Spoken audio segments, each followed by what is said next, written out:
My name is Gillian Pena. I'm a senior. I'm 21 years old.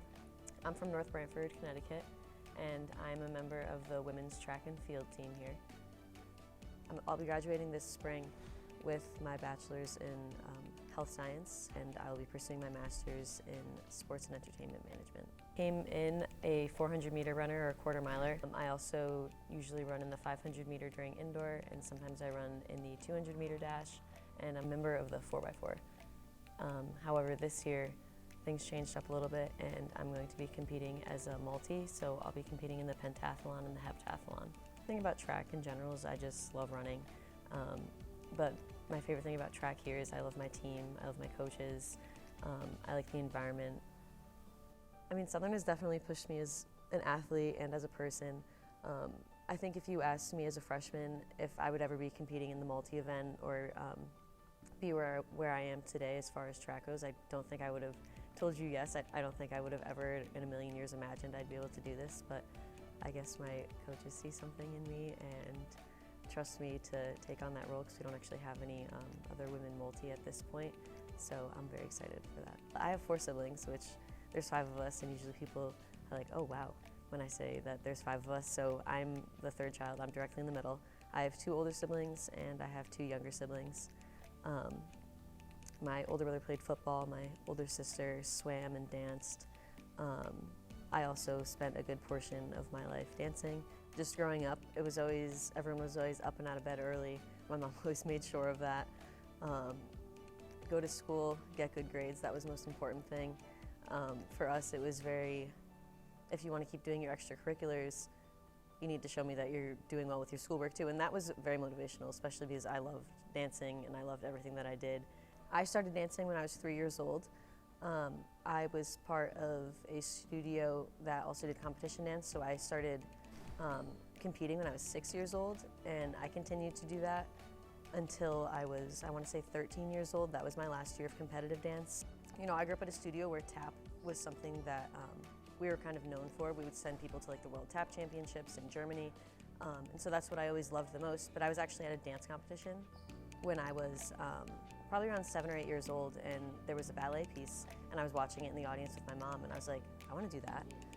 And then kind of from that point forward, she was like, all right, like, let's see what we can do. And so she enrolled me in a little ballet school in New Haven Ballet, and I absolutely loved it.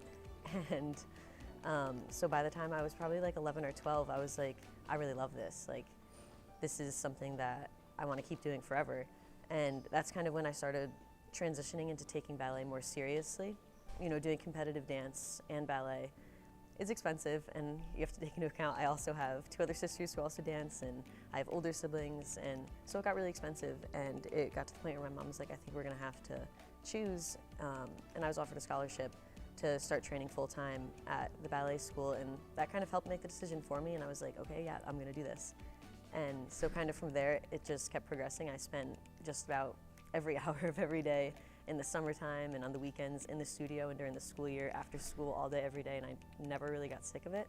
When I was 14, I got to train with the Boston Ballet for 6 weeks in the summer on my own, so that was a big step for my mom and my family, kind of shipping me over to Boston by myself for the summer. I was nervous, but I knew that this is what I wanted to do. And so then the following year, I actually received scholarship to train with Miami City Ballet over the summer, and so that was a little bit more of a jump because we're from Connecticut, so Boston, you know, it's a 2-hour drive, and Miami is a plane ride away, so that was a little more nerve-wracking, but it was exciting. And then the following summer, I actually got to train at the Pennsylvania Ballet, which is now the Philadelphia Ballet, and that's where I was kind of offered to stay for the rest of the year to be a part of their trainee program, training to be a professional ballet dancer with their company or wherever else I would like to audition to be part of that company. And that's kind of when reality kind of struck in, because I was only 16 years old. I got injured. I had a few big injuries throughout my ballet career, and when you look at careers like that, even with sports, a lot of times an injury can determine the length of your career, like where you go in your career. So there was a lot of things to think about. I was going to have to probably not finish traditional high school. That's when I really had a serious conversation with my parents, and that's when we kind of decided, like, all right, I think you know, I did get this offer, and it's great that I did get this offer, but I think I'm going to start to reel it back a little bit. Like, I basically got to live my dream for most of my life, and I was like, all right, I'm ready to maybe focus a little bit less on ballet. It's been this huge part of my life. You know, watch my sisters kind of also pursue the same thing, for the one who's in high school right now and the younger one, and kind of focus a little bit more on track. And track was great because after one of my injuries, I was kind of told I needed to start cross-training a little bit, and that's actually how I got into track. That's kind of where track started and ballet ended. 16-year-old Gilly was definitely pretty upset, but she knew that it was going to be the best decision for her personally. So I think I would have to tell her that it's going to work out. You're going to make a lot of crazy changes in your life, and it's going to be okay. I was always, especially 16-year-old me, she was always very, I have a plan, I'm going to follow it, I'm going to stick to it. I don't even want to have a backup plan because I want this plan to work. Now that I've been in college, I've changed my major several times. I'm taking on a new event in track, and things happen and life goes on, and I'm a very firm believer in everything happens for a reason and everything works out the way that it's supposed to. I have another little sister who currently dances, and she's a senior in high school, and my youngest sister also started out dancing when she was younger, but she transitioned to gymnastics, and she was able to compete representing Team Connecticut in the U.S. National Games for the Special Olympics this summer. Her name is Addison. She always watched me and my sisters compete and perform on stage, and she was always there when we were practicing, like in the living room, and just kind of supporting us and being a wonderful little sister. And so then when she started taking this more seriously, we all kind of stepped in, and we would help her out at home, and we would take her to practices sometimes. And so then to be able to go and see her compete on a national level stage this summer was pretty exciting, especially considering she was always there for us when we're competing on the national level stage or when we're making big performances.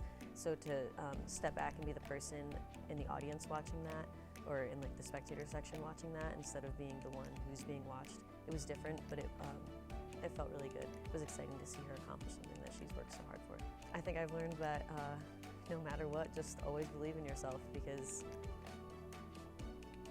here she is, and she's going to keep going, and she's taken on doing more hours this year because she wants to go even further with gymnastics. And, you know, growing up, you're not always told all the amazing things that these kids can do. A lot of times there's a lot of focus on what they may not be able to do. So seeing that role reverse and seeing her accomplish these things that maybe people didn't think she would ever be able to do, it makes me feel like I can do a lot more than I ever thought I could do. So she's kind of a little firework. She is so confident in everything she does, and she's so happy, and she's so willing to try new things.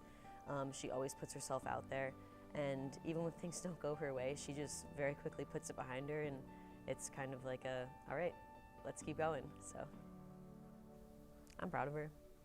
I'll always be proud of her, and I'm excited to see where this takes her.